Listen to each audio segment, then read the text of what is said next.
I beg your pardon. Did you speak? I thought you did. I proceed. Edwin and Morcar, the Earls of Mercia and Northumbria, Wales and even Stephen the patriarch Archbishop of Canterbury, founded in Visor. Found it. Of course you know what it means.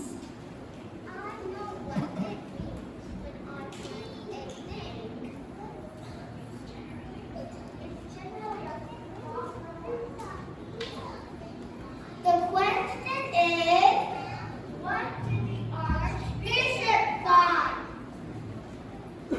Found it advisable to go with Edgar Ethelred to meet William and offer him the crown. William's conduct at first was moderate, but the insolence of his Normans. How are you getting on now, my dear? It doesn't seem to grind it off. In that case, you could be informed the immediate adoption of more energetic remedies.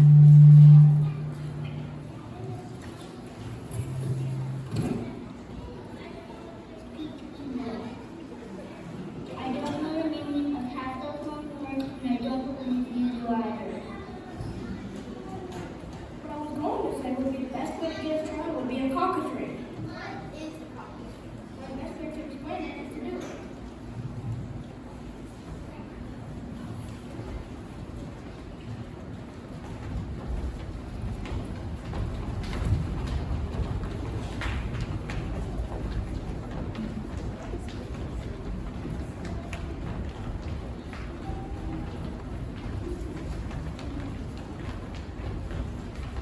There was no 1, 2, 3 in the way. They began running when they liked and left when they liked, so that it was not easy to know when the race was over.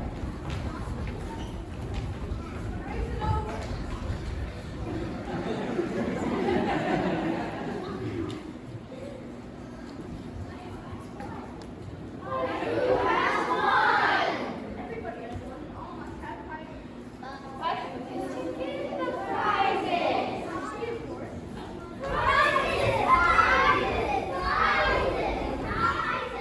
Alice had no idea what to do, but in despair she put her hand in her pocket and pulled out a box of confidence and handed around the prizes. Exactly one apiece to all. She must have a prize herself, you know.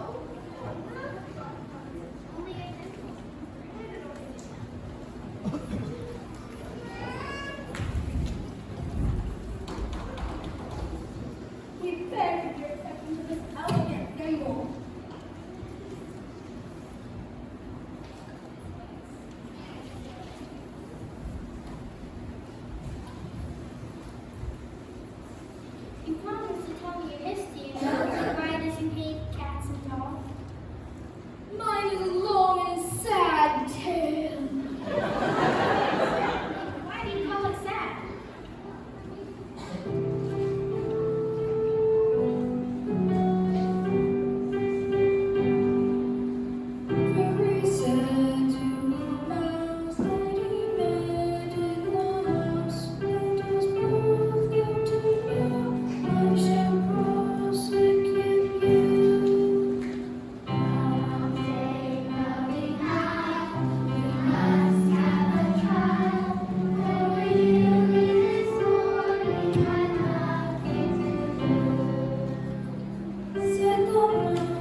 speech caused a remarkable session among the party.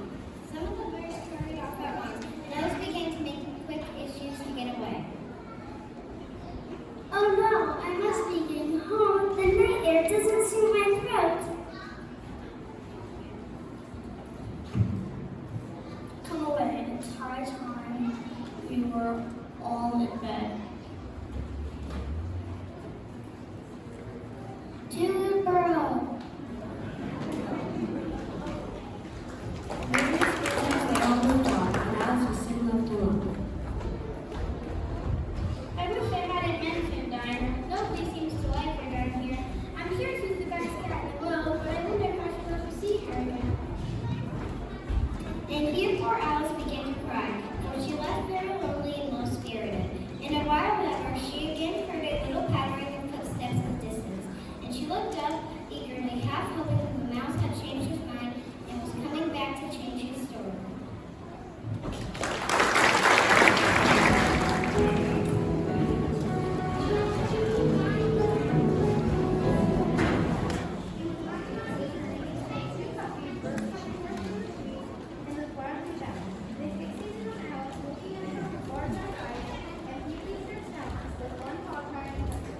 Poor little thing.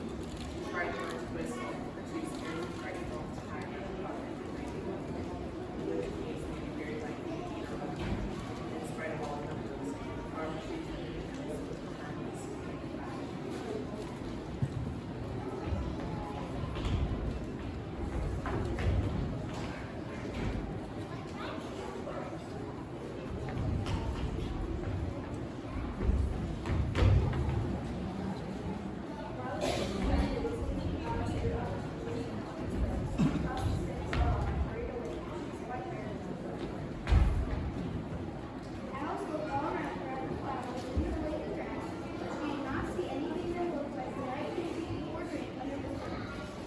There was a large number of girls in the wood, but she had it herself. When she looked up there, her mouth opened, her lips as though to see I'd nearly forgotten that I've got to grow up again. But how is it to be managed? I suppose I ought to eat or drink something or other, but the great question is, what?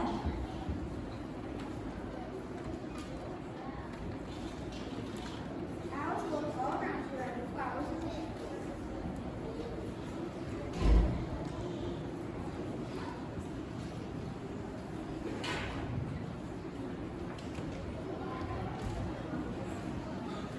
Alice looked all around her at the flowers in the lake grass, but she did not see anything that looked like the right thing to eat or drink under the sun.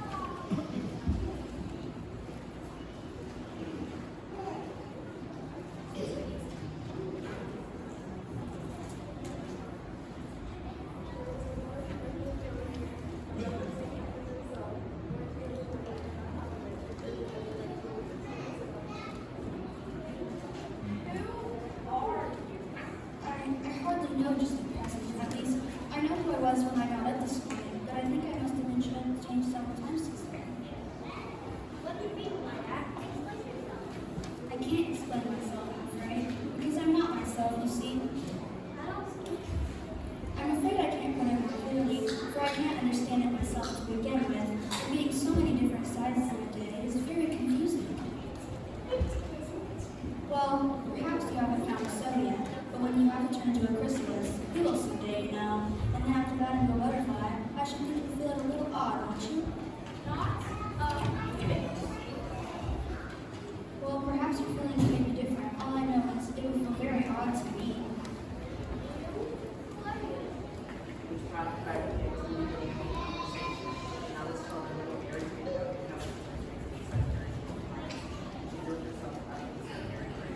I think you ought to tell me when you all go first.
the other side of what? Alice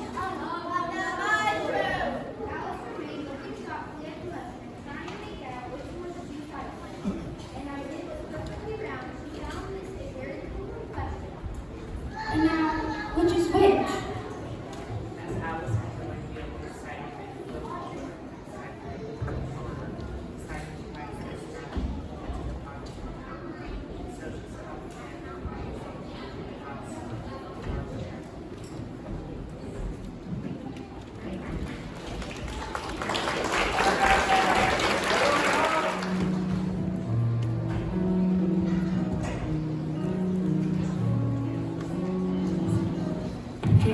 There was a table set under a tree in front of the house, and the marcher and the hatter were having together.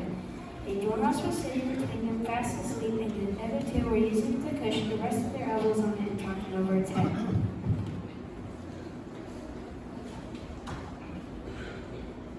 No. There's plenty of room.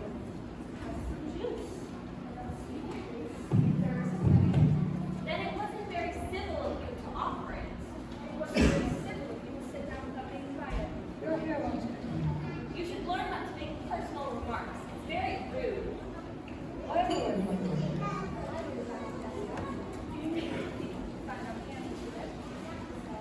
You should say what you mean.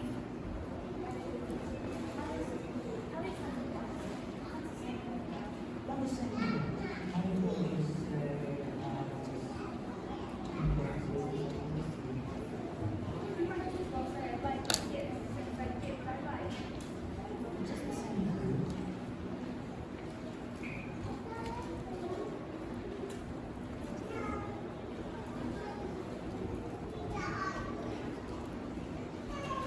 Here the conversation dropped, and the party sat silent, while Alice thought over all she could remember about ravens and riding desks, which wasn't much. The board.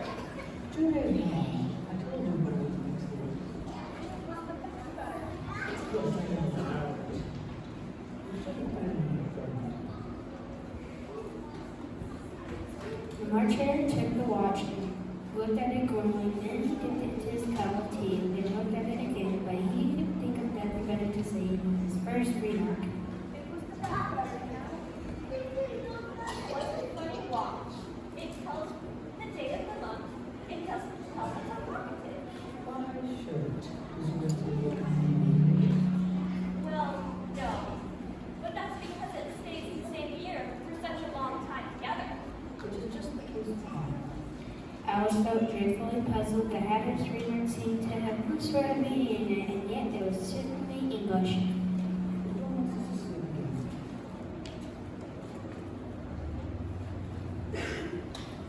Of course. Just when I was going to remark to myself, I have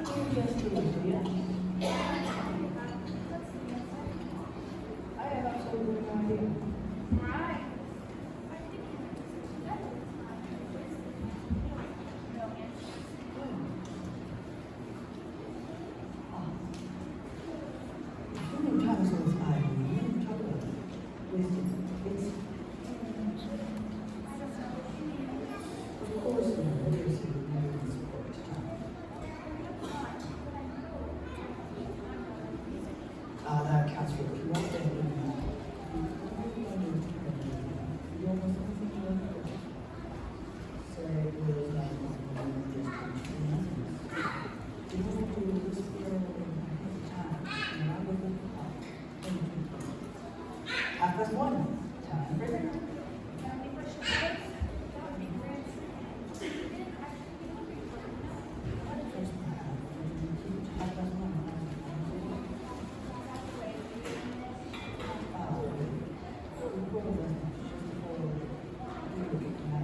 Dormouse went on so long that they had to pinch it to make it stop.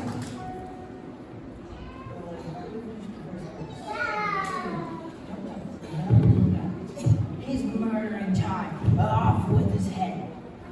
And ever since, we'll do the thing as always 6 o'clock. Is that the reason so many TV shows are out there? Yes, that's it. It's always tea time. No time to watch TV. Exactly so. Suppose we change the subject. I'm getting tired of this. I don't really know the story. I'm afraid I don't know one. Then the Dormouse show. Wake up, Dormouse. I wasn't asleep. I heard everything you folks were saying. Tell us a story. Yes, please do. And they go down. We'll be asleep before it's over. Once upon a time, there were 3 little sisters who lived there. Their names were Elsie, Lacey, and Tilly, and they lived at a bottom of a well, a treacle well. They couldn't have done that, you know. They'd have been ill. So they were. Very ill. Alice tried to fancy herself what such extraordinary reason women would be like, but it puzzled her too much.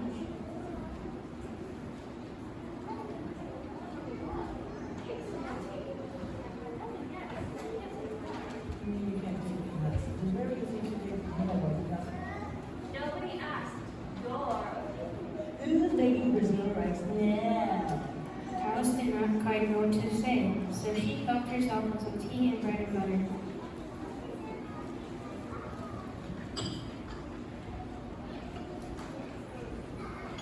Why do they live at the bottom of the well?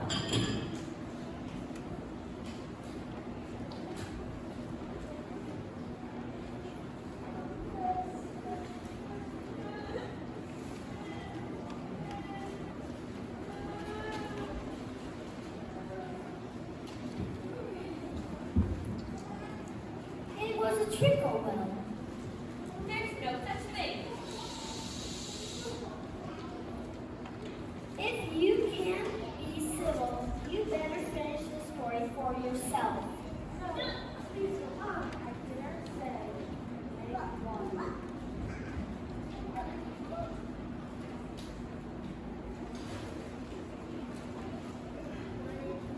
One indeed.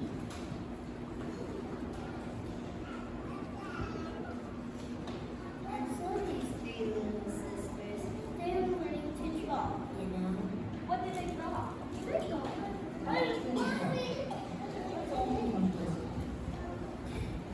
He moved on as he spoke. The Dormouse followed him. The March Hare moved into the Dormouse's place, and Alice felt unwilling took the place of the March Hare. The Hatter was the only one who could get an advantage from the change that Alice was such a good deal worse off than before, as the March Hare just took the milkjug into its plate. But I don't understand. Where did they draw the treacle from? Or we can go on to it and go on to it. That's the thing. You got trickle. Stupid. But they were in the well. Of course they were well in. This answer so confused poor Alice that she let the Dormouse go on for some time without interrupting it. They were learning to draw, and they drew all manner of things, everything that begins with an N. Why not? The Dormouse had closed its eyes about the time. It was going off into a doze, but on being pinched by the Hatter, it woke up again with a little shriek and went on. That begins with an N, such as mousetraps in the moon, and envy and muchness. You say things are much of muchness. Did you ever see such a thing as a drawing of muchness? Well, now that you ask me, I don't think. Then you shouldn't talk. This piece of furniture was more than Alice could bear. She got up in a great disgust and walked off. The Dormouse fell asleep instantly, and neither of the others took the least notice of her going.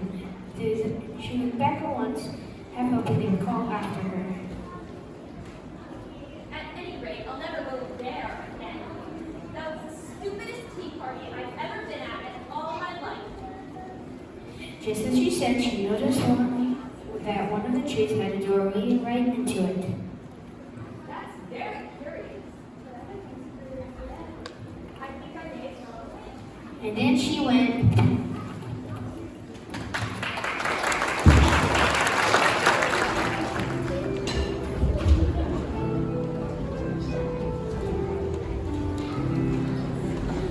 Alice emerged into a garden. Two rose trees stood near the entrance. The roses growing on it were white, but there were 6 gardeners at it, busily painting them red.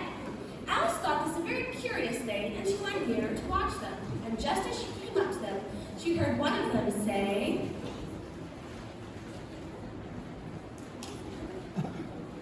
Look out, Five! upon which Five replied, 7 John my 7 had a good deal to say on that. Always put the blame on others. To which 5 snarkily replied, You better not talk. Then 5 proceeded to tell them that they had heard the Queen say only yesterday that 7 deserved to be beheaded, which prompted 2 to ask, What for? to which 7 replied, That's none of your business. which 5 disagreed with and promptly told them it was for bringing the cook tulip roots instead of onions. And then the cards then caught sight of Alice and dropped into low bows.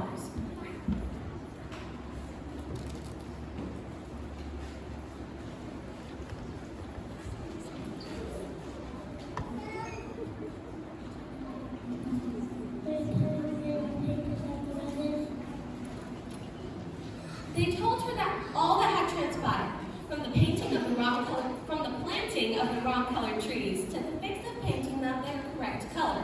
Otherwise, the Queen would have their heads.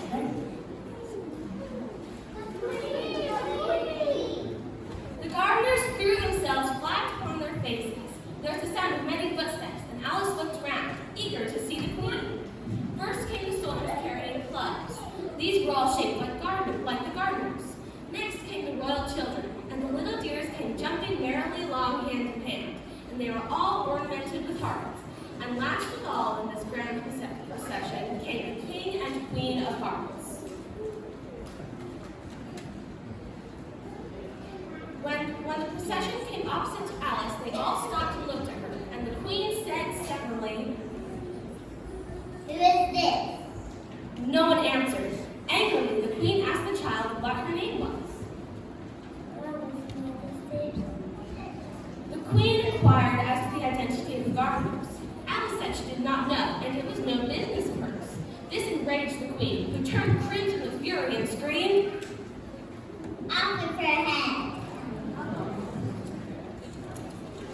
to which Alice replied. Nonsense. This shocked the Queen into silence. The King approached her in an attempt to fix the situation. It's only a child. The Queen agreed not to behead him, for now, and her attention then turned back to the identity of the gardeners. They were ordered to stand and stood, bowing to the King, Queen, and the royal children. The Queen had quite enough of this. Stop! She then began to examine the rose trees. Before the poor things could explain the situation, the Queen yelled, Off with their head.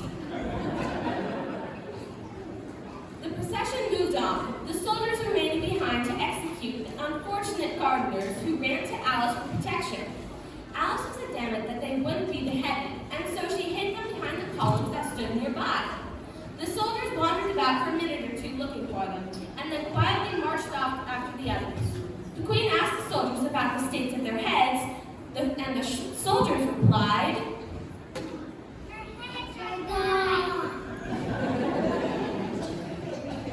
Alice was invited to play croquet and was ushered onto the playing field. The Queen, eager to get started, shouted in a voice of thunder, Get to your places. people began running about in all directions, tumbling up against each other. However, they soon got settled down and the game began. Alice thought she had never seen such a curious croquet ground in her life. The balls were live hedgehogs, the mallets flamingos, and the soldiers had to stand hand to hand to make the arches. Alice grew continuously frustrated as she attempted to play the game. The hedgehogs constantly unrolled themselves and crawled away. There was generally a ridge or furrow in the way wherever she wanted to send the hedgehogs to, and the soldiers were always getting up and walking off to other parts of the ground. In a very short time, the queen was in a furious passion and was stomping around and shouting, After head. Alice began to feel very uneasy. The queen seemed very fond of beheading people.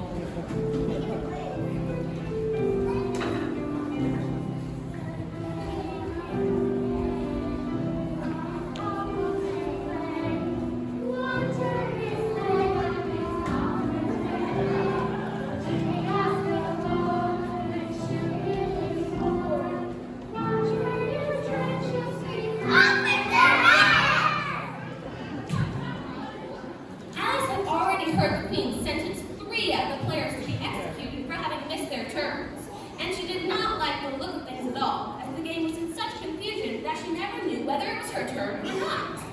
She went in search of her hedgehog in the hopes of nulling the queen's fury. The hedgehog was engaged in a fight with another hedgehog, which seemed to Alice an excellent opportunity for croqueting one of them with the other. The only difficulty was that her flamingo was gone, and then the fight was over, and both the hedgehogs were out of sight. At this time, the queen called for refreshments, which were brought out by the soldiers. All were plates of crumbs. Angrily, the queen raged, Where's the tent? as no one could answer this question, the whole procession moved into the royal courts for the trial, and the soldiers were taken away to be beheaded.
The twinkling of the what? Of course it began with a T. Do you take me for a dance? Go on.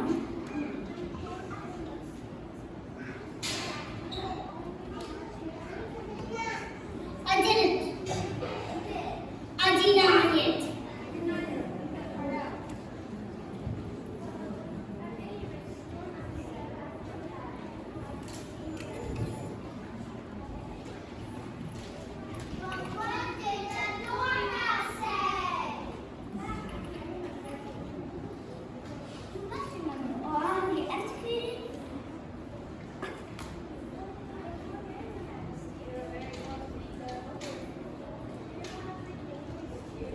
Immediately suppressed by the officers of the court.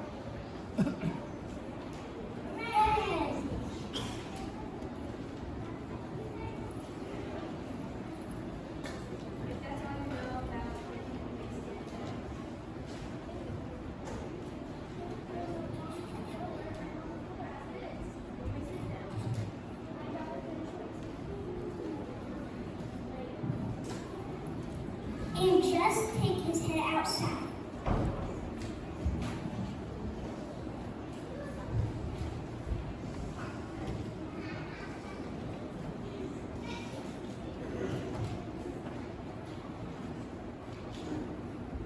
But the hatter was out outside before the officers could get to the door.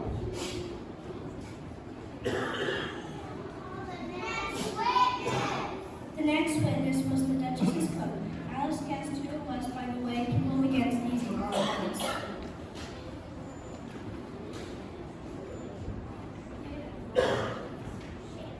Your Majesty was cross-examined. What is that? Treacle. Color the dormouse. Behead the dormouse. Turn that dormouse out of court. Suppress him. Pinch him. Off with his whiskers. Minutes, the whole court was in confusion. Again, the dormouse turned out, and by the time they had settled down again, the cook had disappeared. Never mind. Call the next witness. Alice watched the white rabbit as he bungled over the list, feeling very curious to see what the next witness would do. Top of his little voice. Alice!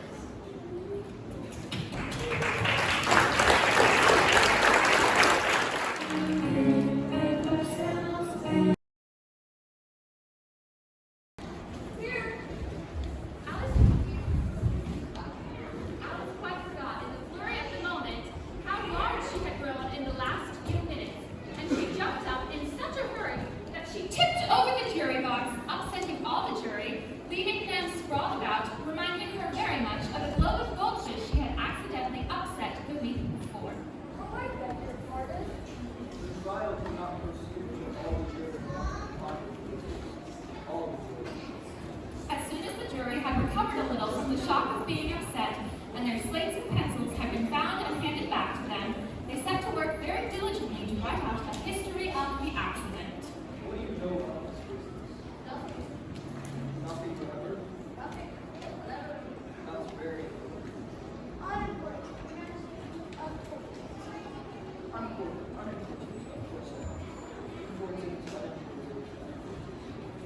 Some of the jury wrote down important and some unimportant. Silence. Rule 42. All persons who are vile Nearly 2 months. Well, it's just over anyway. Besides, it's the oldest rule of the book, and it ought to be like a rule. Consider your verdict.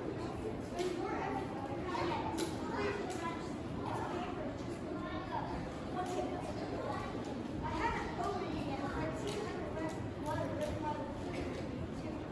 somehow. It must have been done. Unless I'm afraid to know. It's usually done.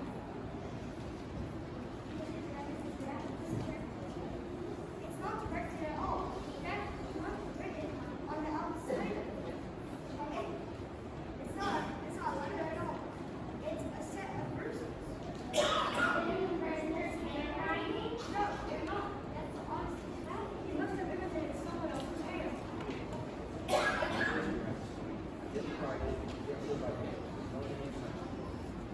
If you didn't sign it, that only makes the matter worse. You must have met someone soon, or else you can sign your name on the outside. That proves his gift. Picture's nothing of the sort. Why would he know thereabouts? Read it. Where shall I begin? Begin at the beginning and go on till you come to the end. Then stop.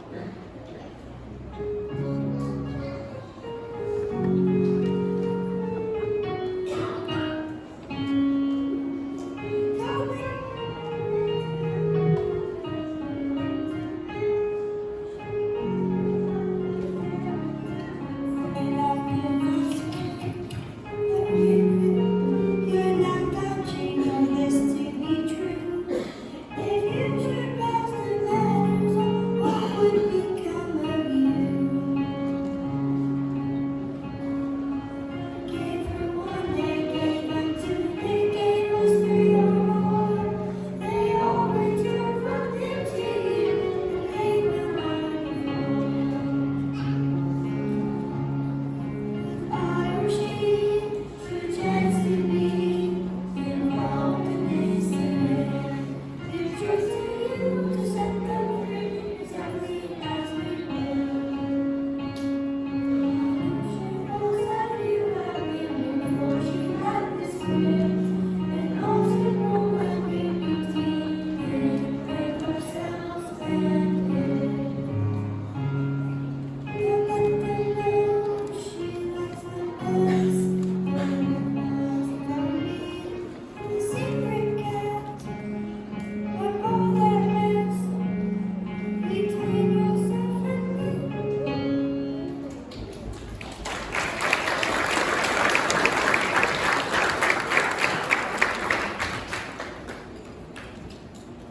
That's the most important piece of evidence. So now that the jury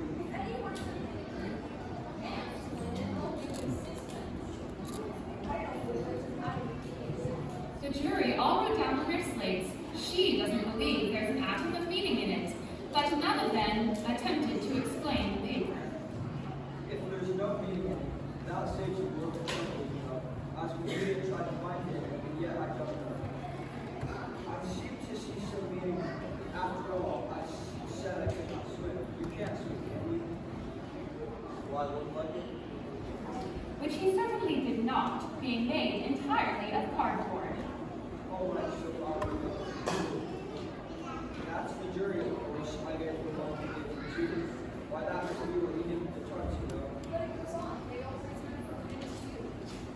Well, there they are. Nothing can be clearer than that. Then again, before she had this fit, you never had fits like it. Never. Then the words don't fit. It's a pun. Let the jury consider the verdict. No, something's first. Stuff and nonsense. I'll read the sentence first. Hold your tongue. I won't. Off with the head. Who cares for you? You're nothing but a pack of cards. At this, the court jumped up in an uproar to the casper. Alice gave a little scream, half was trying to half of anger, and tried to beat him off, and found herself lying on the bed with her head on the lap of her sister, who was gently brushing away some dead leaves and that had fluttered down from the